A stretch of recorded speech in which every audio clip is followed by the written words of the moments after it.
no tienen una visión de conjunto, también se pueden crear resistencias entre los administradores de niveles intermedios y superiores, que tienen que adaptarse y aceptar lo que ellos podrían ver como una disminución de su poder. Así que, en otras palabras, saber si la institucionalización de la democracia organizacional vale la pena es una pregunta que posiblemente nunca encontrará una respuesta general válida en todas las circunstancias, pero que ciertamente me parece que va a ser cada vez más frecuente y se planteará con mayor intensidad. Y ahora me voy a concentrar en un último tema. Me parece que en la mayoría de las sociedades democráticas damos por sentado, damos por evidente que vivimos actualmente un desencanto creciente con relación a la vida política. Y ese desencanto se traduciría en un cinismo creciente de los ciudadanos y yo diría casi un casi odio exacerbado y generalizado de la clase política. Y también, lógicamente, una dificultad creciente para movilizar las poblaciones en torno a un proyecto colectivo. Claro, aquí hay que tener mucho cuidado. Por ejemplo, se afirma con frecuencia que los jóvenes se interesan cada vez menos en integrar los partidos políticos tradicionales. Esa me parece ser una afirmación que aún no se ha documentado lo suficiente. Me parece que el interés manifiesto, evidente de los jóvenes y su innegable capacidad a movilizarse en torno a asuntos como la ecología, por ejemplo, nos lleva a preguntarnos sobre el significado de nociones como participación o como militancia política. Hay varias maneras de participar en la vida política. Pero lo que es cierto, y esto está ampliamente documentado, es la innegable y la progresiva reducción desde hace algunos años de la participación ciudadana en las elecciones en la mayoría de las democracias, la mayoría, quizás no todas. El alcance de ese fenómeno varía según los países, los momentos y el nivel de las elecciones, municipales, provinciales, nacionales. Ahora, ¿es que esa reducción es un fenómeno pasajero o durable? No sé, es difícil decirlo.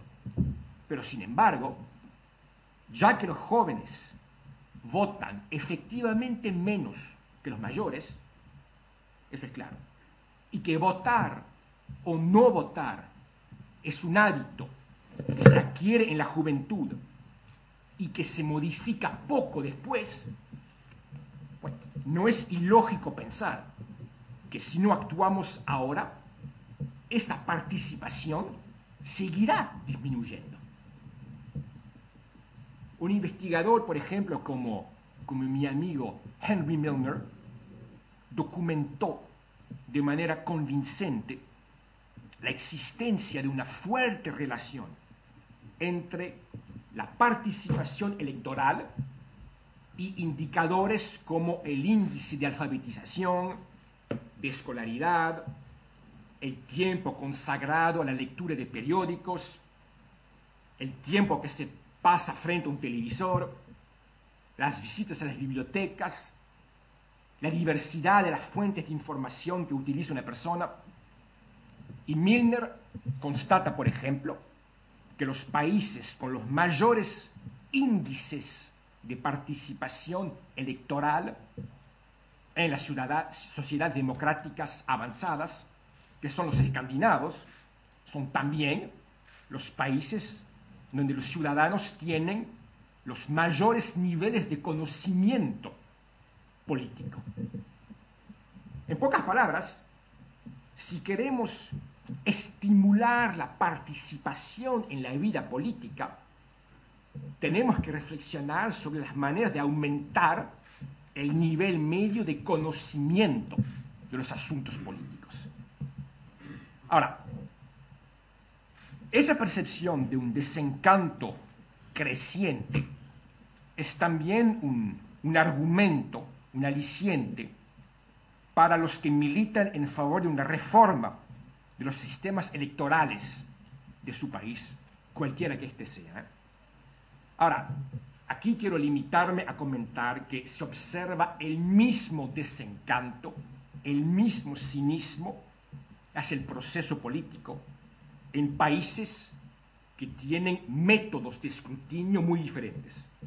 Así que me parece que no hay una relación evidente de causa a efecto entre la salud de la democracia y la naturaleza de su sistema electoral, que sea de mayoría o proporcional, a una sola vuelta o con 2 vueltas, con segunda cámara elegida o nombrada. No hay relación de causa a efecto directa entre la calidad de la vida democrática y el tipo preciso de instituciones.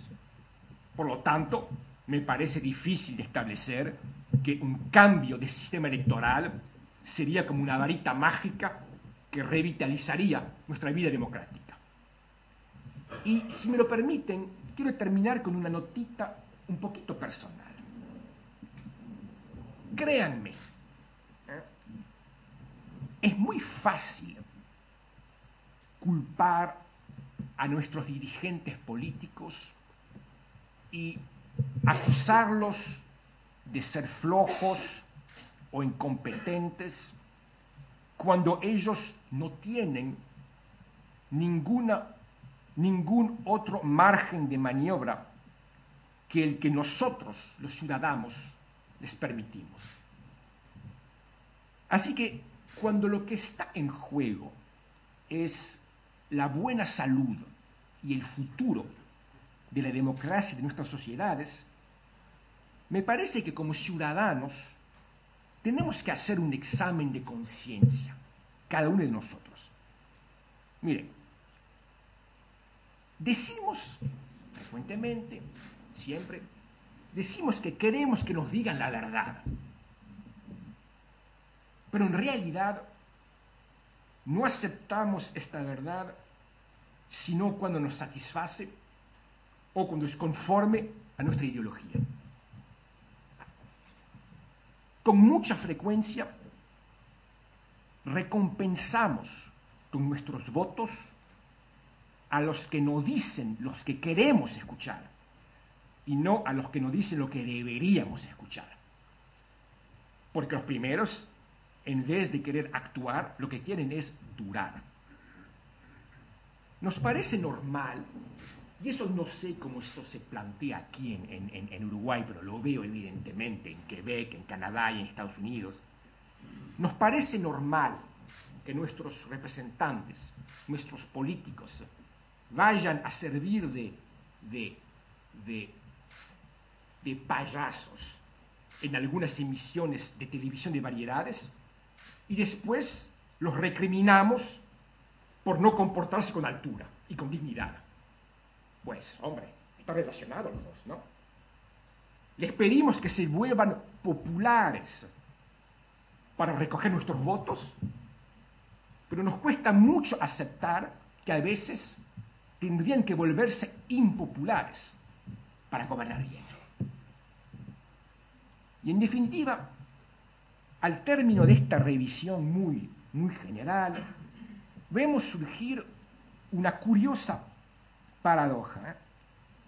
En un momento en el que los regímenes no democráticos se hacen cada vez más raros en el mundo, cuando el ideal democrático se impone casi como la única norma ética positiva para gobernar a los seres humanos, pues las sociedades en las cuales la democracia tiene sus más sólidas raíces están experimentando desde ya hace mucho más tiempo dudas, dificultades, problemas, desafíos sobre las diferentes facetas de la experiencia democrática. Y, pues, evidentemente, tratan de responder cada una a su manera a esas dudas que las asaltan. Había prometido que no charlaría más de una hora y como he llegado a 52 minutos, me callo. Muchas gracias.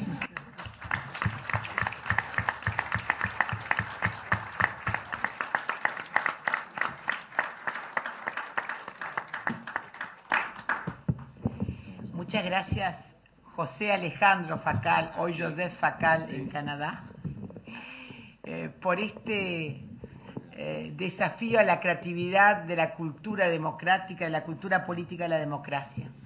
Entonces ahora los queremos sí invitar a que formulen sus preguntas, a intercambiar sus ideas, para poder conocer la opinión de este uruguayo que se fue a Canadá cuando tenía 9 años, ¿verdad, Joseph? Y que es nieto de Baldomero Facal, el que creó el bar Facal.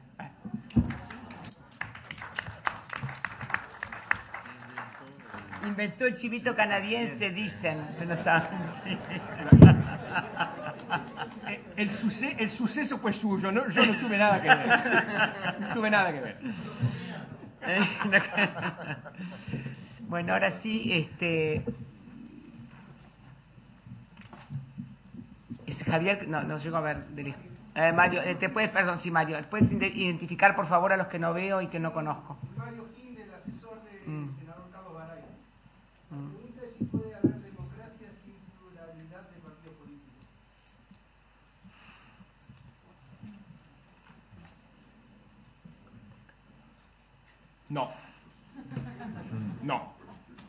No. Mire,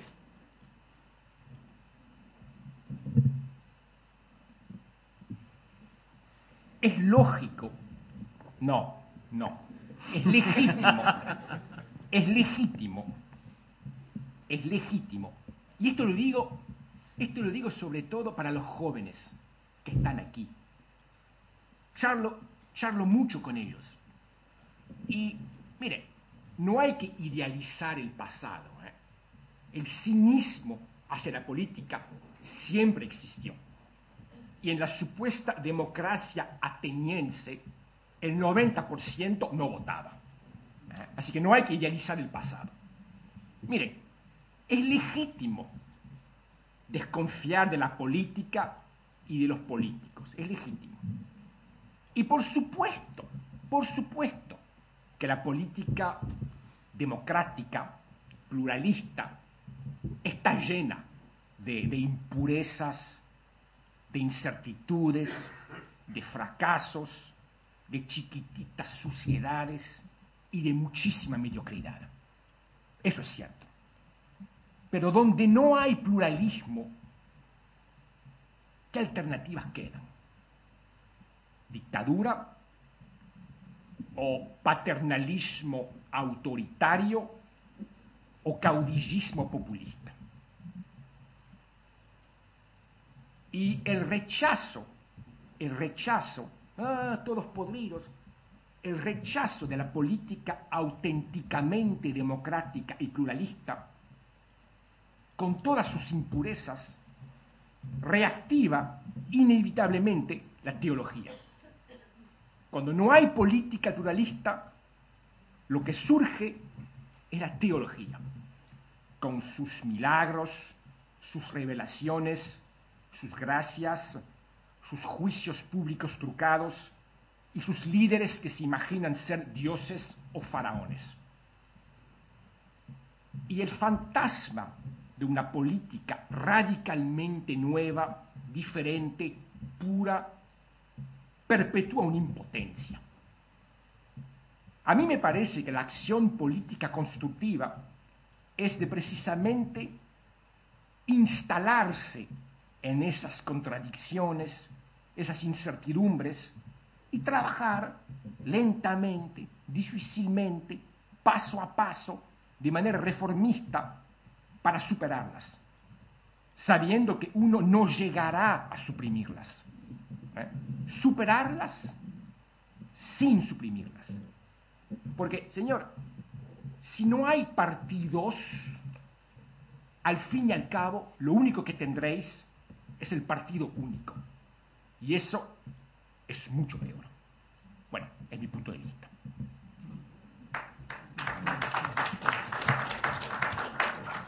Me parece que hay que ver nuestra lucha democrática entre partidos muy imperfectos como un contrapeso decisivo a otras alternativas mucho más peligrosas y tenebrosas. Federico Burone. Federico Burone. Bueno, antes que nada lo felicito por la presentación. Una pregunta. El escenario que nos deja, diría yo que es difícil y hasta me atrevería a decir que es de tono pesimista. ¿Hay alguna opción por delante? Porque recién acaba de mencionar que quizás con esfuerzos complejos, graduales, reformistas, quizás a través de un trabajo duro, podamos transformar ese escenario. ¿Cuál es el rol del Estado en esa posible vía de transformación en base a su experiencia? ¿Hay un rol? ¿Hay un cambio? Bueno, francamente, y agrego un punto más, yo creo que usted describía la posición hipercrítica, casi cínica de la gente en función del poder político representativo. Me pregunto si no existe también lo opuesto, una visión de descrédito desde la clase política hacia aquellos que ellos representan, ¿no? Y usted en algún momento hablaba de un rol central o una variable central en estos desequilibrios, que es la nueva dimensión del Estado, quizás, y ahí va mi pregunta, que para mí pasa por cómo el Estado puede gestionar distinto el conocimiento, más allá de las formas tradicionales de mejora de la educación formal, de mejora de las condiciones de ciencia y tecnología. ¿Alguna reflexión sobre cuál es el rol del Estado, cómo el Estado puede hacer ese aporte que usted define como de aproximación gradual, reformista? Una larga reflexión con algunas preguntas mezcladas, pero quisiera salir de ese tono de pesimismo, al menos para hoy en la tarde que nos espera.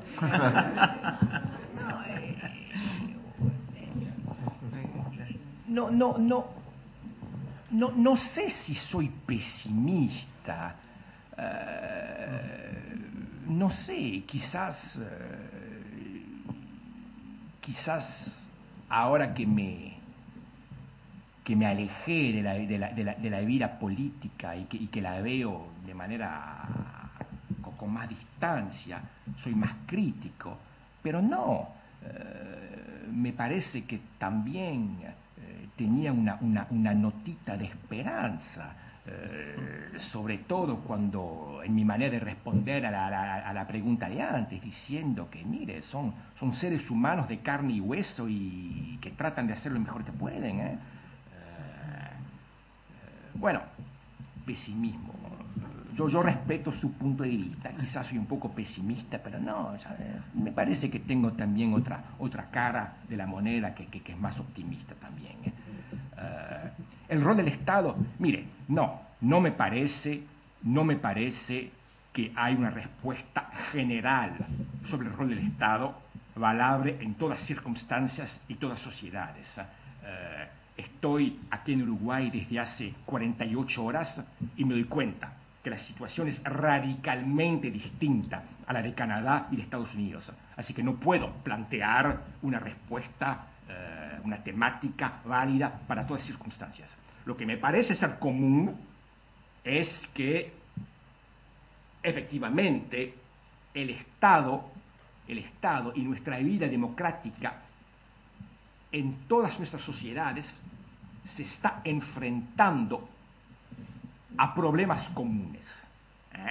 Y he dibujado, he analizado algunos de estos, pero hay varios, hay otros. Por ejemplo, me doy cuenta que el poder de las fuerzas económicas sin mandato democrático ya lleva tiempo socavando la práctica de una gobernación democrática. Hoy en día hay poderes económicos que tratan de modelar abiertamente la política interior o exterior de estados. Hay medios de comunicación privados que pueden querer controlar la información. Y me parece que los ciudadanos deben estar atentos a eso.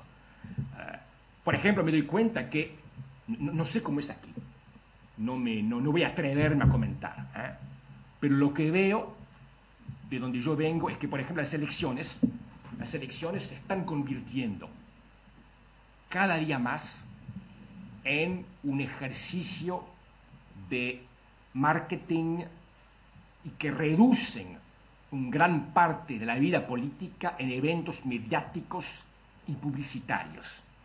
Y hoy nos están vendiendo jefes, candidatos, ideas y programas como si fueran jabón o coches. Y hay que estar atento a eso. Me doy cuenta también que el Estado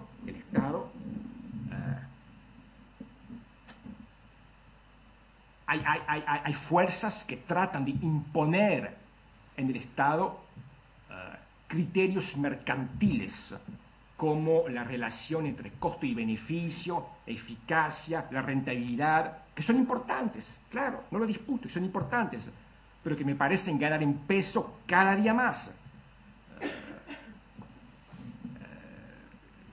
Así que hay varios temas comunes y bueno, me parece que evidentemente es una lucha a largo plazo, a largo alcance, pero que el comienzo de la contraofensiva es una ciudadanía más informada y más educada y francamente no veo quién puede sustituirse al Estado en esa lucha a larguísimo plazo. Pero claro, esos temas se plantean de manera muy diferente aquí de Norteamérica, por supuesto. Pero voy a reflexionar sobre su primer comentario y tratar de poner un poquito más de optimismo y de esperanza en mis presentaciones. Gracias.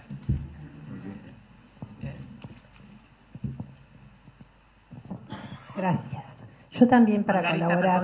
Margarita Popovich, ex legisladora. Para poner un poquito más de optimismo, como decía Burone, usted señalaba, Facal, y me parece interesante, esto de la disminución del poder de los estados frente a foros internacionales que definen muy lejos a veces del ciudadano normas que nos terminan determinando la vida cotidiana. Pero usted señaló, puso como un ejemplo la OMC, que es tan determinante después en los términos de intercambio, etcétera, en las cuales obviamente allí hay influencias muy organizadas, con mucho más poder a veces que los propios estados, para estar en las discusiones a veces hasta meses. Pero yo le quiero agregar la otra realidad, y es que me parece que hemos logrado, los ciudadanos y ciudadanas del mundo, foros muy interesantes con relación a los derechos en las Naciones Unidas. Y me parece que cada vez se participa también más activamente desde la sociedad civil, obligando a veces a los estados, en sus delegaciones oficiales y eso, en ir construyendo marcos de derechos internacionales que dan como una base de organización a la ciudadanía desde sus distintos intereses, también para presionar a sus estados para que después cumplan con esos marcos internacionales. Y a mí me parece que esa es una herramienta que tiene la ciudadanía para ir mejorando la calidad de influencia que puede tener y ya no es políticamente correcto para los gobiernos y para los estados tengan, digamos, una mayor ideología de participación o no, de acuerdo a sus características, no responder a esos compromisos que se realizan también como estados en donde participan, que son las Naciones Unidas. Yo creo que ese es un instrumento bien interesante que obliga a también realizar legislación a los representantes políticos porque se han firmado determinados compromisos. Y eso obliga a los debates que obligan a la gente también, a través de los medios de comunicación, si la ciudadanía organizada logra que se pongan esos debates en consideración, a aumentar por lo menos la opinión con relación a los temas que hoy preocupan a la ciudadanía. Yo creo que ese es un elemento que hay que también tenerlo en cuenta y que hay que tratar de profundizarlo en todo caso, ¿no? Sí, sí. Estoy completamente de acuerdo con usted, ¿eh? Me parece que una de las herramientas que tenemos que desarrollar es efectivamente ese papel indispensable de todas esas redes asociativas que hoy en día llamamos, bueno, allá las llamamos la sociedad civil. No sé si aquí, evidentemente, claro, efectivamente, tienen que jugar un papel cada día más importante, pero eso no puede sustituirse completamente a la rivalidad entre partidos políticos organizados, que es finalmente, con todos sus defectos, esa lucha entre partidos es lo único que permite de revelar y de establecer en su generalidad las aspiraciones de los distintos grupos sociales. No me acuerdo de quién decía que es el cansancio que exige que la gente sea representada por un partido, porque el pueblo no puede estar permanentemente reunido en la asamblea, así que necesitan esos lazos intermedios para establecer prioridades y elegir el mejor o el menos peor.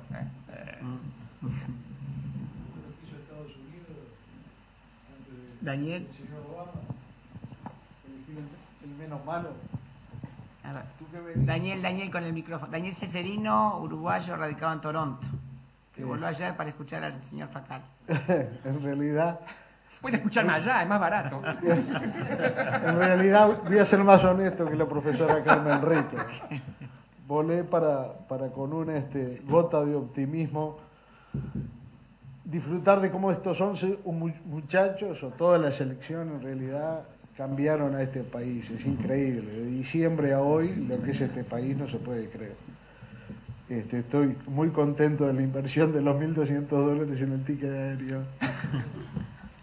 No, siempre no soy sociólogo, nunca fui un gran estudioso de la sociología cuando tuve la oportunidad, pero siempre me llamó muchísimo la atención y cuando te escuchaba atentamente cuando hablabas de cómo nos venden hoy un presidente de la República igual que un jabón, pero una de las cosas que nunca entendí de un país como Estados Unidos haya permitido el manejo que se le permitió al hoy expresidente Bush de toda una situación mundial que afectó a todo el globo terráqueo por igual.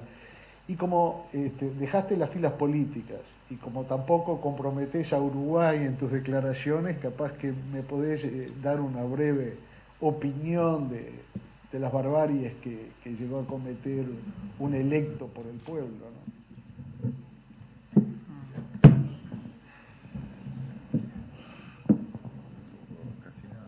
Señor embajador, ¿qué me aconseja? ¿De callarme o de...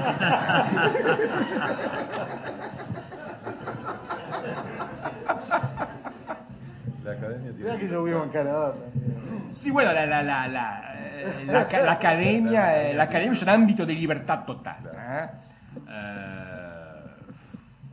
Bueno, mire. Hablamos del partido, si no vas a No, contestar. Si vas a contestar políticamente, hablamos del partido. Algo me dice que tenemos básicamente la misma opinión. Así que no necesito desarrollarla de manera pesada. Me parece que fueron años dificilísimos para casi todos y que el cambio que hemos visto es un cambio positivo.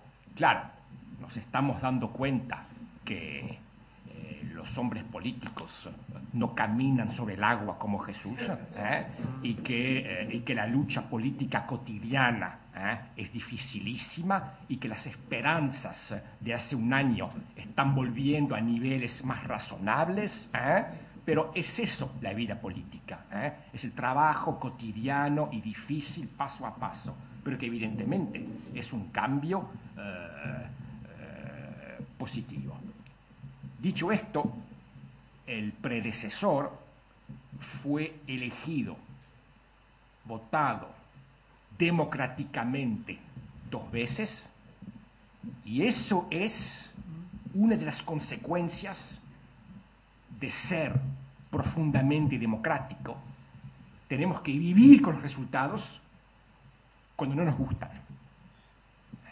Uno no puede ser demócrata cuando te gusta el resultado y ser menos demócrata cuando no te gusta el resultado. Lo votaron 2 veces. La primera vez de manera curiosa, la segunda clarísima. Lo votaron. Eso coincido mucho contigo por la utilización del pueblo para llegar a una democracia más profunda. Ese es un motivo de esperanza, El pueblo se dio cuenta y eligió otra cosa. La gente no es tonta, La gente no es tonta. ¿Sabés lo que decían? Se pueden engañar un poco de vez en cuando, pero no siempre. No siempre. Joseph, tú sabes que justamente en el seminario de Juan Martín, Jorge Lanzaro, que no ha podido venir hoy, trabajó mucho con los estudiantes como el rasgo esencial, la alternancia de partidos para garantizar la estabilidad democrática, y creo que tiene que ver con eso. Bueno, Juan Martín Posadas, ex político y analista político, ¿está bien definido así? Sí, por favor. Perdón. Ay, no vi. Felipe, perdón. Ya llegó. Felipe, después. Perdona. Yo quería contribuir con una reflexión muy marginal. Se ha dicho muchas veces, y probablemente yo también lo he dicho alguna vez, irritado por ciertos excesos, que la preponderancia de los medios de comunicación en la política hace que se venda un candidato como se vende un jabón. Y digamos así que eso disminuiría la calidad de todo el proceso democrático fundamental que es una elección. Tiene algo de verdad y algo de engaño o de respuesta de una persona muy impresionada, o podría ser el caso mío, que yo tuve unos cuantos años ya, en el lapso de su vida ha visto una transformación tan enorme en los medios de comunicación que termina por no creerla. Pero a lo que voy a decir es lo siguiente: aún un jabón, si no es bueno, no hay propaganda que lo venda. Entonces, la aplicación de todos los recursos y los tricks de los publicistas, etcétera, que es un poco exagerada. Yo creo que los dirigentes políticos a veces se dejan seducir demasiado, pagan fortunas por todas esas cosas que no son tan importantes. Pero no hay un agente de publicidad que convierta en presidente a un candidato inútil y lleno de defectos. Hay una relación, no es que el pueblo no se equivoque nunca, tampoco creo en eso, el Vox Populi, Vox Dei. Entramos en el terreno de la teología que usted definió, me encantó eso. Se acaba la política, empieza la teología. Qué desastre. ¿Quién lo dice? No, y claro, pero digo, una cosa es la teología, que haya buena teología, pero que metan la teología en la política, no. La gente votando se equivoca, pero tampoco se la lleva por la nariz de una manera tan clara. Gracias. Si me permite añadir algo que no tuve tiempo de profundizar, hay otro fenómeno en nuestra vida política sobre el cual tendríamos que reflexionar. No sé cómo es ese asunto en Uruguay, pero lo veo con mucha claridad en Norteamérica y es el siguiente. Es no solo que el partido, el jefe y el programa se convierten en una especie de artículo de consumo de masas, con tácticas de marketing comercial, pero me parece que estamos viendo también una profesionalización acelerada de la vida política. No conozco bien el caso uruguayo, pero en Canadá y en España, donde acabo de vivir el último año, los partidos políticos y los gabinetes ministeriales están hoy en día llenos de lo que Ortega y Gasset hace casi un siglo llamaba los señoritos satisfechos, que son gente de 26 años que nunca han hecho en sus cortas vidas otra cosa que política, que eligieron eso como uno elige ser dentista o contable y que van a quedarse ahí toda la vida en el ámbito político. Y a mí me parece que todos los ámbitos profesionales que no están periódicamente enriquecidos por gente que vienen de afuera con nuevas ideas, son ámbitos que se apobrecen poco a poco. Y esos jóvenes, me doy cuenta, eligieron la política no porque tienen ideas, ideologías, proyectos, simplemente porque les gusta la lucha y el ámbito y la táctica política con un pequeñito P. Y van a quedarse ahí toda la vida. ¿Por qué? Van a quedarse ahí toda la vida porque pronto van a llegar a un momento en el cual ni siquiera podrán encontrar un trabajo afuera de la política en el cual podrían cobrar lo que cobran en política. Y me parece que ese carrierismo político, desde los 22 hasta los 78, no fortalece la salud democrática de una sociedad.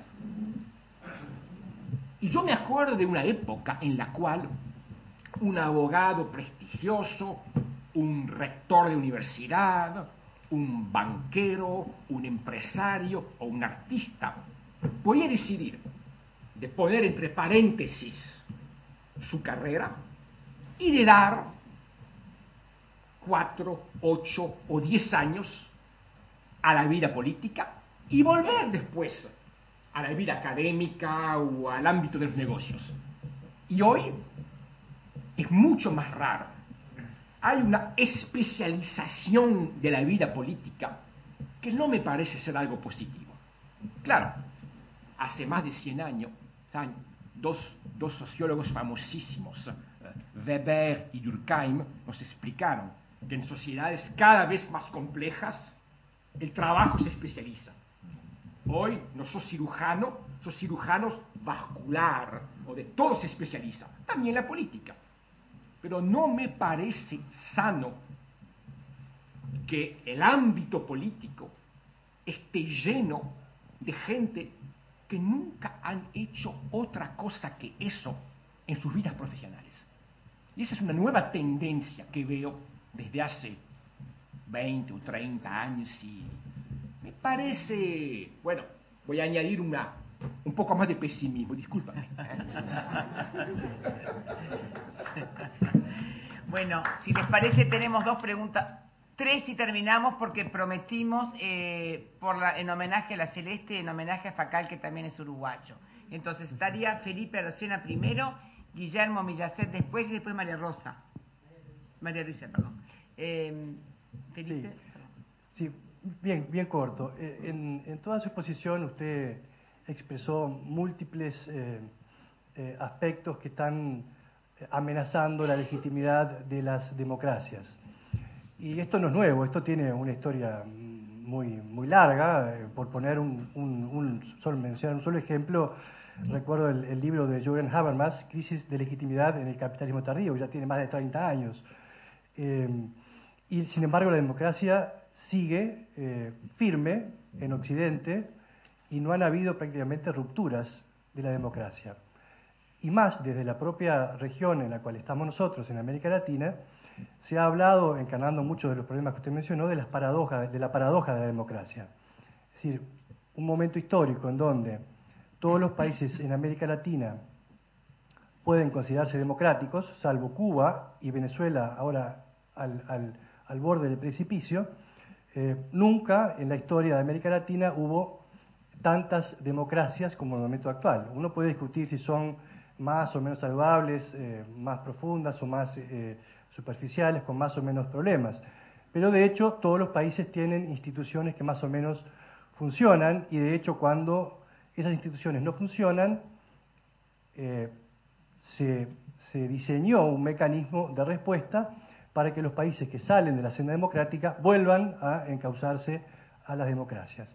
Entonces, la pregunta es, bueno, es cierto, las democracias tienen enormes problemas, tienen problemas de legitimidad, tienen cada vez mayores demandas, porque la sociedad se complejiza, como usted bien lo explicitó, y sin embargo,